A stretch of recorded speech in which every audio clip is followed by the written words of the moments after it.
अस्सलाम वालेकुम, मेरा नाम है श्वेता। अस्सलाम वालेकुम, मेरा नाम है हिंदर और आप सबका स्वागत है हमारे चैनल में। तो अभी हम खोहिस्तानी का वीडियो करने वाले हैं, मुस्लिम आर्मी चीफ्स फतेह ए सीरिया। तो आइए देखते हैं।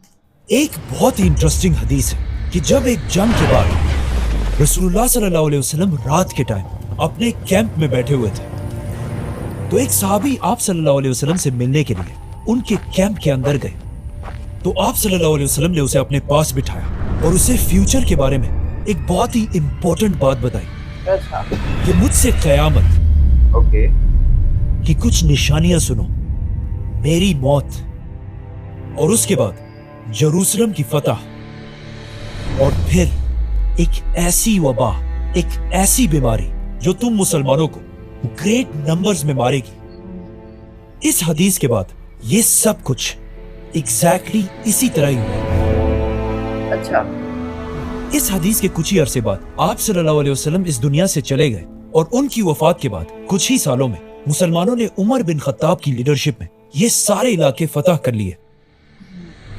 यरमुक और कादसिया जैसी अजीम जंगें जीतने के बाद एक तरफ मुसलमानों ने पर्शियन एम्पायर में उनके कैपिटल मदईन को फतह किया और दूसरी तरफ रोमन एम्पायर में मुसलमानों ने पैगंबरों की सिटी यरूशलेम को फतह किया, जिसे हम पूरा एक्सप्लेन कर चुके हैं। नाउ यहाँ से आगे मुसलमान रुके नहीं, बल्कि हजरत उमर के ऑर्डर्स पर मुसलमानों ने अपनी फौज को ग्रुप्स में डिवाइड किया। एक ग्रुप अबू उबैदा और खालिद बिन वलीद की लीडरशिप में ऊपर तुर्की की तरफ रवाना हुआ और दूसरा ग्रुप आमिर बिन आस की लीडरशिप में फलस्तीन के इलाके गजा को फतह करने के लिए गया। यस, वही गजा जहां पर आज खालिद बिन वलीद और अबू उबैदा फुल स्पीड आगे बढ़ रहे थे और बहुत सारी छोटी छोटी जंगों के बाद मुसलमानों ने ये सारा इलाका भी फतह कर लिया। लेकिन इन सारी जंगों में एक जंग को डिस्कस करना बहुत ही इंपॉर्टेंट है, the battle of the iron bridge, क्योंकि ये जंग बिल्कुल यरमुक और कादसिया की तरह एक बहुत बड़ी जंग होने वाली थी। क्योंकि रोमन एम्पायर हजारों की फौज लेकर इस ब्रिज के पास खड़ी थी और दरिया के दूसरी तरफ अबू उबैदा सिर्फ 15,000 की फौज के साथ खड़े थे। और अब एक बार फिर मुसलमानों और रोमन्स के दरमियान एक बहुत बड़ी जंग होने वाली थी। लेकिन एक मिनट, अगर ये इतनी एक बड़ी जंग, तो हमने आज तक इसके बारे में कुछ सुना क्यों नहीं है? क्योंकि ये जंग शुरू होने से पहले ही खत्म हो गई। अच्छा। जैसे ही मुसलमानों की फौज एक दूसरे के सामने आई, अचानक रोमन फौज ने देखा कि उनकी एक साइड से कुछ आवाजें आ रही हैं। जब रोमन फौज ने थोड़ा गौर से देखा तो एक दूसरी फौज फुल स्पीड इनकी तरफ बढ़ रही थी। एंड ऑफ कोर्स ये फौज कौन लीड कर रहा था? खालिद बिन वलीद। आज तक इस बात का पता नहीं चला कि खालिद बिन वलीद ने कब और कैसे इस दरिया को क्रॉस किया था, लेकिन अचानक जंग से पहले ही खालिद बिन वलीद ने वहां पहुंचकर इस रोमन फौज को क्रश कर दिया और रोमन्स एक बार फिर ये जंग छोड़कर भाग गए।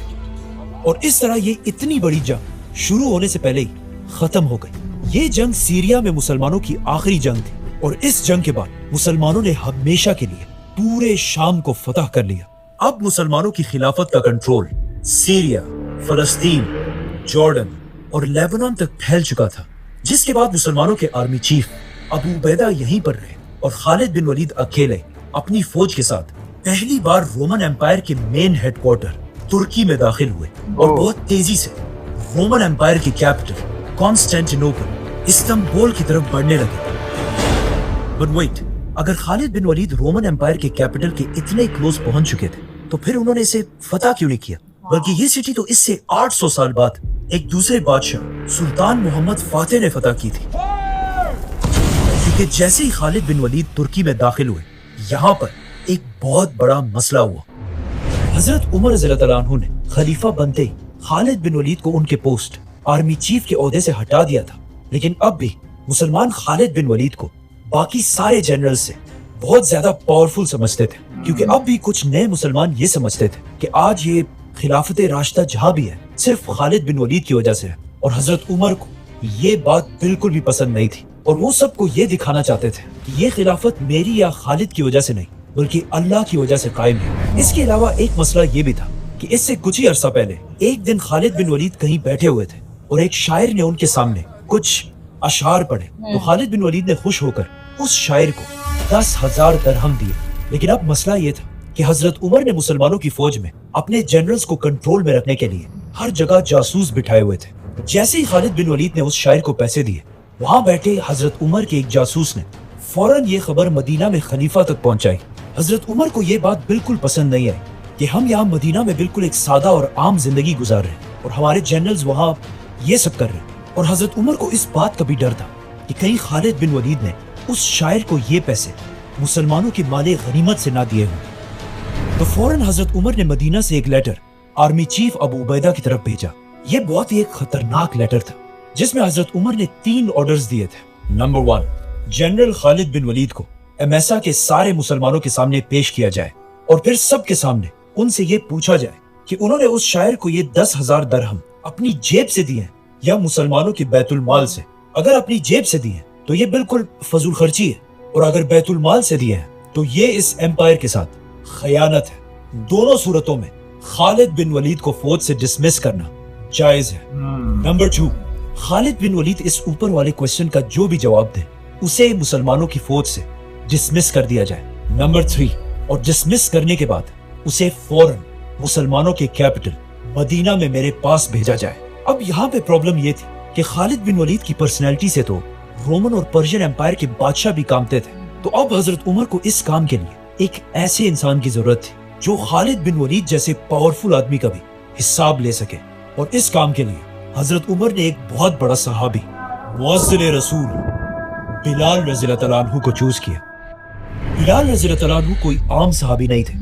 उन्होंने इस्लाम बहुत ही सख्त टाइम में कबूल किया था जब वो एक गुलाम थे और उनके मालिक उन पर बहुत सख्त जुल्म किया करते थे, लेकिन फिर भी वो इस्लाम से पीछे नहीं हटे।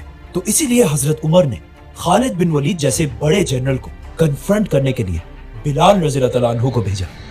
तो अब खलीफा के ऑर्डर को पूरा करने के लिए आर्मी चीफ अबू उबैदा ने होम सिटी के सारे लोगों को जमा किया और खालिद बिन वलीद को भी यही आने का हुक्म दिया। खालिद बिन वलीद ने यहाँ पहुंचकर ये महसूस किया कि कुछ तो गड़बड़ जरूर है, क्योंकि अबू उबैदा अपना सर नीचे करके बिल्कुल खामोश बैठे थे और इस पूरे महफिल में बिल्कुल एक पिन ड्रॉप साइलेंस थी। तो खालिद बिन वलीद आकर अपनी जगह पर बैठे और सामने बिलाल रज़ियल्लाहु अन्हु भी बैठे थे। तो हजरत बिलाल रज़ियल्लाहु अन्हु ने बहुत वेट किया कि अब अबू उबैदा कुछ बोलेंगे, अब कुछ बोलेंगे, लेकिन काफी देर गुजरने के बाद भी अबू उबैदा बिल्कुल खामोश रहे। तो हजरत बिलाल रज़ियल्लाहु अन्हु को समझ आ गई कि अबू उबैदा बहुत ही एक सॉफ्ट इंसान है और उन्होंने खालिद बिन वलीद के साथ बहुत सारी जंगें लड़ी थी और दोनों बिल्कुल भाइयों की तरह एक दूसरे के करीब थे। तो आखिर हजरत बिलाल इस महफिल में खड़े हुए और वहां सबके सामने खालिद बिन वलीद से पूछा कि ए खालिद, हमारे खलीफा उमर बिन खत्ताब ये जानना चाहते हैं कि तुमने जो 10,000 दरहम उस शायर को दिए थे वो तुमने अपने पैसों से दिए थे या मुसलमानों के बैतुल माल से। ये सुनकर खालिद बिन वलीद और वहां पर सभी बिल्कुल हैरान हो गए। तो बिलाल रज़ियल्लाहु अन्हु ने दोबारा पूछा कि खालिद, ये पैसे अपने जेब से दिए थे या बैतुल माल से? इस पर खालिद बिन वलीद ने आखिर कहा कि ये मैंने अपने पैसों से दिए थे। नाउ खालिद बिन वलीद इस वाक़े के बाद वापस अपने सोल्जर्स की तरफ चले गए। यहाँ पे एक बात नोट करना लाजमी है कि उस जमाने की दुनिया में स्लेव्स और स्पेशली ब्लैक स्लेव्स को बिल्कुल जानवरों की तरह ट्रीट किया जाता था। लेकिन अब जब एमएसआ में एक फॉर्मर ब्लैक स्लेव उस वक्त के सबसे ताकतवर जनरल को कन्फ्रंट कर रहा था, वहाँ के लोग ये सब देखकर बहुत ही हैरान थे। लेकिन इस सब से ये क्लियरली पता चलता है कि रसूलुल्लाह सल्लल्लाहु अलैहि वसल्लम ने अपने आखिरी खुतबे में जो बात कही थी कि किसी व्हाइट को किसी ब्लैक पर और किसी अरबी को किसी अजमी पर कोई फोकियत हासिल नहीं। इस तरह हजरत उमर की इस खिलाफत में रेसिज्म का कॉन्सेप्ट बिल्कुल खत्म हो चुका था। खालिद बिन वलीद तो वापस अपने सोल्जर्स के पास चले गए थे, लेकिन अबू उबैदा इब्न जर्राह उन्हें ये बात बता ही नहीं सके कि इस लेटर में 2 और पॉइंट्स भी हैं कि खालिद बिन वलीद को मुसलमानों की फौज से डिसमिस करके मदीना की तरफ भेजा जाए और वहां मदीना में हजरत उमर खालिद बिन वलीद का इंतजार करते रहे। लेकिन आखिर काफी दिनों बाद उन्हें समझ आ गई कि जरूर अबू उबैदा ने उन्हें बताया ही नहीं होगा। तो हजरत उमर ने एक दूसरा खत खालिद बिन वलीद की तरफ डायरेक्ट भेजा कि तुम्हें फौज से डिसमिस कर दिया गया है और फौरन सारे काम छोड़कर मदीना में आकर मुझसे मिलो। खालिद बिन वलीद हजरत उमर का लेटर पढ़ने के बाद दोबारा अबू उबैदा इब्न जर्राह के पास गए और उनसे कहा कि तुमने मुझे क्यों नहीं बताया कि हजरत उमर ने मुझे फौज से निकाल दिया है। तो अबू उबैदा ने उन्हें कहा कि आज ये जो भी हो रहा है इसमें मैं बिल्कुल भी इन्वॉल्व नहीं हूँ, ये सब खलीफा के ऑर्डर्स हैं। तो आखिर फाइनली खालिद बिन वलीद शाम में अपनी फौज को छोड़कर मदीना की तरफ रवाना हुए। लेकिन मदीना जाने से पहले खालिद बिन वलीद शाम की उन सिटीज की तरफ गए जिन्हें उन्होंने खुद फतह किया था اور خالد بن ولید کو دیکھ کر ان سٹیز کے لوگ ان کے استقبال کے لیے باہر نکلے اور وہاں کے لوگوں کے سامنے آخری سپیچ کر کے انہیں الوداع کہا اور پھر فائنلی مدینہ پہنچے۔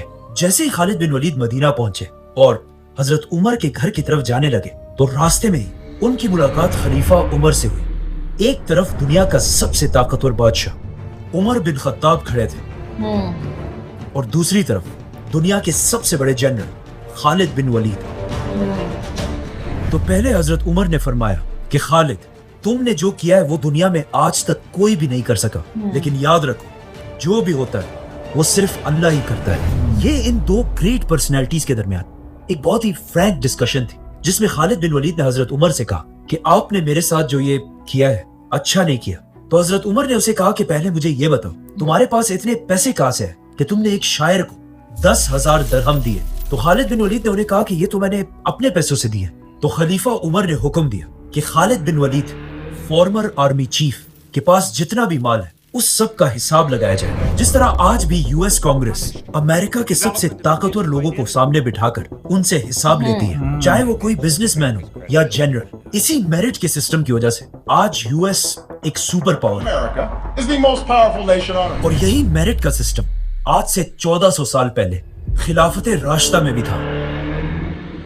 حضرت عمر رضی اللہ تعالیٰ عنہ کے آرڈرز پہ بڑے صحابہ کے ایک گروپ نے خالد بن ولید کے مال کا حساب لگایا اور انہیں پتا چلا کہ خالد بن ولید کا حساب کتاب بالکل کلیئر ہے۔ اس سب کے بعد حضرت عمر نے خالد بن ولید سے کہا کہ خالد، میرے دل میں تمہارے لیے بہت عزت ہے، لیکن پھر بھی حضرت عمر نے خالد بن ولید کو فوج سے نکال دیا اور ساتھ ہی اپنے سارے گورنرز کو یہ لیٹرز پہنچائے کہ میں نے خالد بن ولید کو کسی خیانت پر نہیں بلکہ اس بات پر فوج سے ہٹایا ہے کیونکہ اب بھی بہت سارے مسلمانوں کے دلوں میں یہ بات تھی کہ مسلمان ساری جنگیں صرف خالد بن ولید کی وجہ سے جیتتے ہیں، اور میں یہ دکھانا چاہتا تھا کہ جنگیں صرف اور صرف اللہ کی مدد کی وجہ سے جیتی جاتی ہیں۔ خالد بن ولید اس سب کے بعد واپس شام کی طرف گئے، ایز اے جنرل نہیں بلکہ ایک عام صحابی کی طرح اپنی زندگی گزارنے لگے۔ اب یہاں پر بہت سارے ہسٹورینز کا خیال ہے کہ حضرت عمر نے خالد بن ولید کو صرف اور صرف اپنی کچھ پرسنل دشمنی کی وجہ سے ہٹایا تھا، لیکن ایسا بالکل بھی نہیں تھا، کیونکہ حضرت عمر صرف خالد بن ولید کے ساتھ نہیں بلکہ اپنے ہر جنرل کو اسی طرح سختی سے ڈیل کرتے تھے تاکہ کبھی بھی کوئی جنرل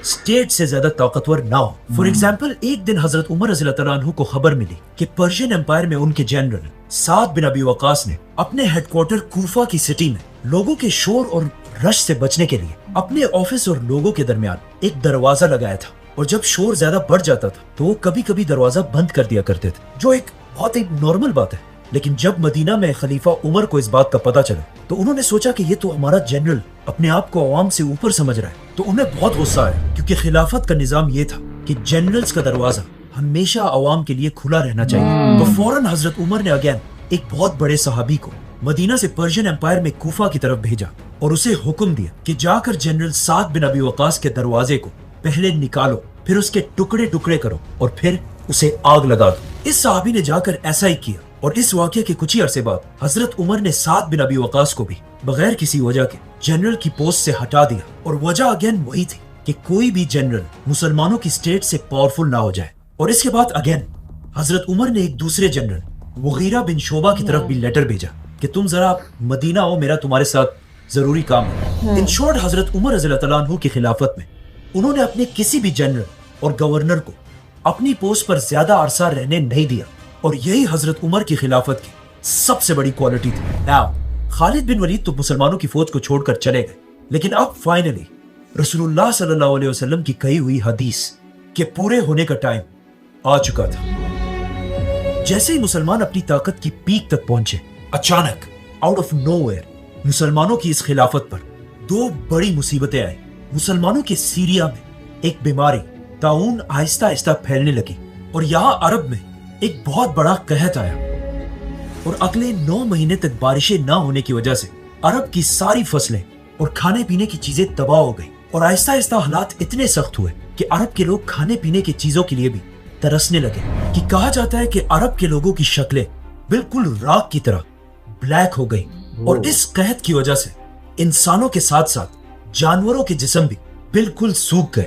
اب جب عرب کے لوگ اتنی مشکل میں تھے تو ان سب کو پتا تھا کہ اب صرف ایک ہی انسان ان کی مدد کر سکتا ہے، خلیفہ عمر بن خطاب۔ تو وہ سب جمع ہو کر حضرت عمر کے پاس آ کر ان سے فریاد کرنے لگے کہ अब आप ही हमें इन मुश्किल हालात से निकाल सकते हैं। हजरत उमर इससे पहले ही पर्शियन एम्पायर की कैपिटल को फतह कर चुके थे, जिसके बाद मुसलमानों के बैतुल माल में इतना सोना पड़ा हुआ था कि मदीना दुनिया के सबसे रिच सिटीज में से एक थी। लेकिन इस सोने से खरीदने के लिए पूरे अरब में खाने पीने की कोई चीज थी नहीं। हजरत उमर इस कहत की वजह से इतनी टेंशन में थे कि उन्होंने मुसलमानों के ये हालात देखकर ये कसम खाई कि मैं भी तब तक गोश्त, दूध और घी को हाथ नहीं लगाऊंगा जब तक इन आम लोगों को भी खाने की ये सारी चीजें मिल ना जाए। आहिस्ता आहिस्ता इस कहत की वजह से हालात इतने खराब होते गए कि मजबूरन हजरत उमर ने एक बहुत ही इंपॉर्टेंट ऑर्डर दिया कि अगर इस कहत के दौरान कोई शख्स अपनी भूख को मिटाने के लिए किसी से चोरी करे तो उसके हाथ नहीं काटे जाएंगे। अब जब पूरा अरब मदीना के दरवाजे के सामने खड़ा था और यही मदीना उनकी आखिरी उम्मीद थी, तो हजरत अली रज़ी अल्लाह अन्हु ने हजरत उमर से कहा कि मुझे पता है कि हालात तो बहुत सख्त है, लेकिन अगर देखा जाए ये तारीख में पहली बार हुआ है कि पूरा अरब एक जिस्म की तरह यूनाइट होकर मदीना को ही अपना कैपिटल समझने लगा है। नाउ जब अरब में खाने पीने की सारी चीजें खत्म हो गई तो हजरत उमर ने आखिर अरब से बाहर अपने सारे जनरल्स की तरफ लेटर्स भेजे और इन सब लेटर्स में एक ही बात लिखी थी कि क्या तुम जनरल्स मुझे और मेरे साथियों को हलाक होते हुए देख सकोगे जबकि तुम सब वहां आराम से रहो।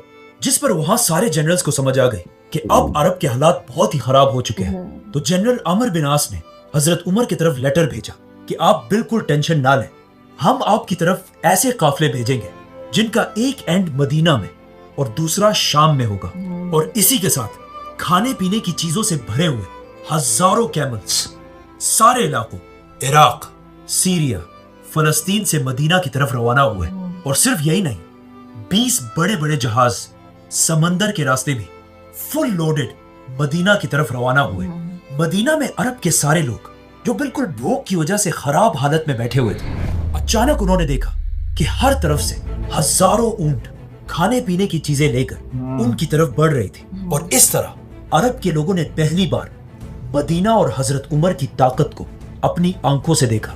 और इस वाक़े के बाद अरब ने कभी भी मदीना के सामने खड़े होने की कोशिश नहीं की। इन काफिलों के आने के बाद भी कहत खत्म नहीं हुआ और इतनी एक्सट्रीम तक पहुंचा कि एक दिन एक गरीब अरब ने जब खाने के लिए एक बकरी को ज़िबा किया तो उस बकरी से बहुत कम गोश्त और सिर्फ हड्डियां ही निकली। तो इस गरीब आदमी ने गम से चीख कर बोला कि आज अगर रसूलुल्लाह सल्लल्लाहु अलैहि वसल्लम जिंदा होते तो ये दिन हमें नहीं देखना पड़ता। कहा जाता है कि जब यही गरीब शख्स इसी भूख के साथ रात को सोने लगा तो उसने ख्वाब में रसूलुल्लाह सल्लल्लाहु अलैहि वसल्लम को देखा, जिसमें आप सल्लल्लाहु अलैहि वसल्लम ने इस आदमी को ऑर्डर दिया कि उमर तक मेरा सलाम पहुंचाओ और उसे ये बताओ कि उमर तुम्हें क्या हो गया है, अकल से काम लो।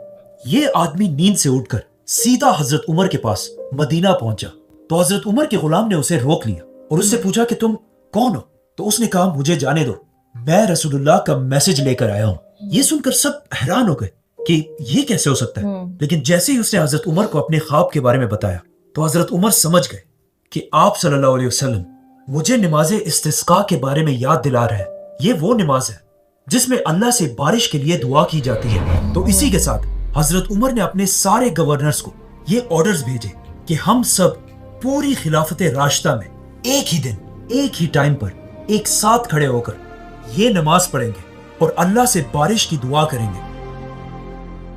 और जैसे ही अरब, शाम, इराक, फलस्तीन के सारे लोग नमाज के लिए खड़े हुए और अल्लाह से बारिश की दुआ की तो इसके कुछ ही टाइम बाद अचानक बारिश शुरू हो गई और इस तरह आहिस्ता आहिस्ता कहत की ये मुसीबत खत्म हो गई। लेकिन अब जैसे ही कहत का ये मसला खत्म हुआ तो at the same time Syria की जो बीमारी आहिस्ता आहिस्ता फैल रही थी वो इतनी स्ट्रांग हो चुकी थी कि सीरिया के हर घर में लोग इस बीमारी से मरने लगे।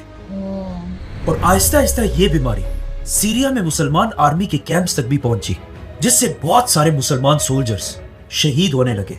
जब मदीना में हजरत उमर को इस सब का पता चला तो उन्होंने फौरन एक letter army chief Abu Ubaida की तरफ भेजा और उन्हें फौरन मदीना की तरफ आने का हुक्म दिया। इस लेटर को पढ़कर अबू उबैदा इब्ने जर्राह को समझ आ गई कि हजरत उमर उन्हें इसलिए बुला रहे हैं ताकि वो बीमारी से उन्हें बचा सके। तो अबू उबैदा ने हजरत उमर को जवाब दिया कि मैं इस मुश्किल टाइम में अपने सोल्जर्स को अकेला छोड़कर यहाँ से नहीं जा सकता। अगर मुझे भी उनके साथ मरना हो तो मैं यहीं मरूंगा। अबू उबैदा का ये लेटर जब मदीना में हजरत उमर तक पहुंचा तो वो इसे पढ़कर रोने लगे। तो लोगों ने पूछा कि क्या हुआ, कहीं अबू उबैदा वफात तो नहीं हो गए? तो हजरत उमर ने कहा कि नहीं, बल्कि मुझे खदशा है कि वो फौत होने वाले हैं। और एग्जैक्टली ऐसा ही हुआ। आर्मी चीफ अबू उबैदा के साथ साथ मुसलमानों की फौज के 25,000 सोल्जर्स इस बीमारी से शहीद हो गए।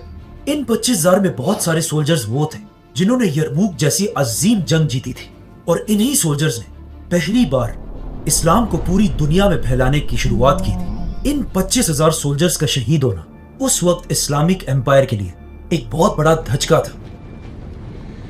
आर्मी चीफ अबू उबैदा ने अपनी वफात से पहले मुसलमानों का नया आर्मी चीफ माज बिन जबल रज़ियल्लाहु तआला अन्हु को नॉमिनेट किया था, जिसके बाद वो आर्मी चीफ तो बन गए, लेकिन कुछ ही अरसे बाद वो भी इस बीमारी से फौत हो गए। और उनके साथ सीरिया के बहुत सारे गवर्नर्स भी शहीद हुए, जिनमें से एक यजीद बिन अबी सुफियान भी थे, जो मुआविया बिन अबी सुफियान के भाई थे। तो अब इन सारे जनरल्स और गवर्नर्स के शहीद होने के बाद हजरत उमर ने इन इलाकों के लिए नए लीडर्स चूज किए, जिससे यंग मुसलमानों को चांस मिला कि वो सामने आकर लीडर्स बन सके।